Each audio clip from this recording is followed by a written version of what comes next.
ဒါလေးက special နဲ့ဒီ ritual လုပ်ဖို့အတွက်လိုအပ်တာလေးတွေဝယ်ထားတာပါ ritual ကအမစီမှာဆိုရင်အခု Luna Witchcraft ritual ဆိုတာလေးပေါ့နော်အဲ့ဒါလေးအသစ်လက်ခံနေပါတယ်နော်သူကလေရက်အပိုင်းခြားနဲ့လက်ခံတာပြီးတော့ moon face ကိုကြည့်ပြီးလက်ခံတာလည်းဖြစ်တယ်3ရက်စတိုင်းလုပ်တဲ့ ritual လေးပါဈေးနှုန်းလေးက1,500,000ပါရှင်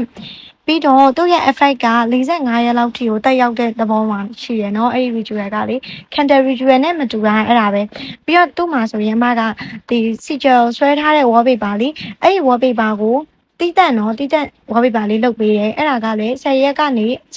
တလကနေ45ရက်ထိထားလို့ရတဲ့ wallpaper လေးပါနော်ပြီးတော့ဒီပုံလေးဗီဒီယိုတွေအကုန်လုံးပြန်ပို့ပေးပါတယ်ဒီကမာကွန်လေးလေအရန်ကြိုက်တာပဲတခုတည်းဝယ်မိလိုက်တာတော့နောင်နာရတယ်ဒီလားသူကစီလေးတုပ်ပေးတာတော့ပြောင်ပြောင်လေးလည်းဖြစ်နေရဲအဲ့လိုမျိုးအရင် natural ဆန်တာမျိုးတော့မဟုတ်ဘူးတော်လေးကိုသဘောကျတယ်အဲ့ဒါလေးအမအိတ်ပေါ်မှာလေး